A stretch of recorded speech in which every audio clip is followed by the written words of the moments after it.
In India, the path to a medical career is defined by a single exam, NEET UG. For 2.2 million students, preparing for it demands years of grueling 14-hour study days. Failing means losing an entire year of life.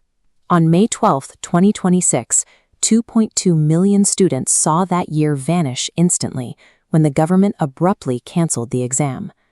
The cancellation happened because the actual test questions were actively circulating online before anyone even sat down to take it. The leak hit chemistry, biology, and physics.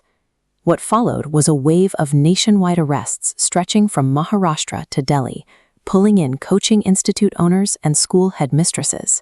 When 13 people across multiple states coordinate to distribute a locked national exam, it reveals how deeply the institutional oversight of the testing agency had failed. Even the government had to acknowledge reality. Education Minister Dharmendra Pradhan stood before the press and admitted there was a breach in the command chain. This admission confirms that the leak was managed by individuals working within the Education Department's own logistics and distribution chain. To restore faith for the re-exam scheduled weeks later, authorities announced highly theatrical security measures. They deployed Indian Air Force Mi-17 helicopters to transport the question papers and installed AI face recognition systems at testing centers. But then came the most drastic response. The Ministry of Electronics and IT issued an order blocking the messaging app Telegram for all 150 million Indian users. We have to pause and look at the logic here. A corrupt network within the education system leaked an exam. To solve this, the state banned a nationwide communication platform. The government's justification hinged on a specific common feature within Telegram's user interface. Scammers exploited a simple trick. They would post a harmless placeholder message hours before the exam to lock in an early timestamp. Once the actual paper leaked during the test, they edited that original message, replacing the text with the leaked document file. The early timestamp remained untouched, allowing scammers to screenshot the fake timeline and sell it as proof. It was a basic UI manipulation, yet the authorities reacted by deploying the digital equivalent of a nuclear weapon, treating a common fraud tactic as if it were a fatal national security vulnerability. Legal experts immediately pushed back. The Internet Freedom Foundation pointed out that the ban utilized Section 69A of the IT Act, a law designed to block specific illicit content, not to sever access to entire platforms. The bitter irony is that the ban actively harmed the victims. The very students forced to retake the exam heavily relied on Telegram's study groups and doubt-clearing channels to prepare.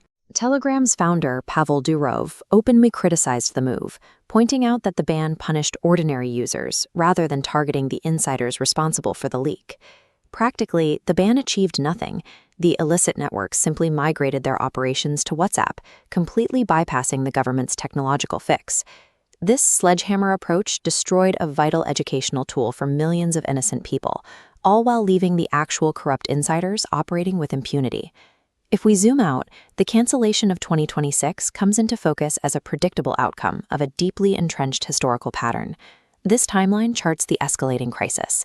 We see arrests in Rajasthan in 2021, then the 2024 Baar leak, where 67 students achieved impossible perfect scores. By 2025, warnings of the same racket went unaddressed, leading directly to the massive institutional failure of 2026.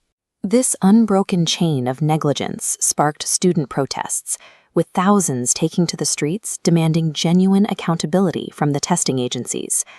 These repeated cycles of leaks and arrests generate billions of rupees, suggesting the existence of a multi-billion rupee industry that has become a permanent, if illicit, fixture of the education system. In response to the backlash, the government offered a defensive promise. The exam will shift to a fully computer-based format by the year 2027. But a promise for 2027 offers no relief to the 2.2 million students in 2026 whose lives and career trajectories are currently derailed. The psychological toll is devastating. We are looking at documented cases of severe anxiety, clinical depression, and young people abandoning their lifelong goals of becoming doctors.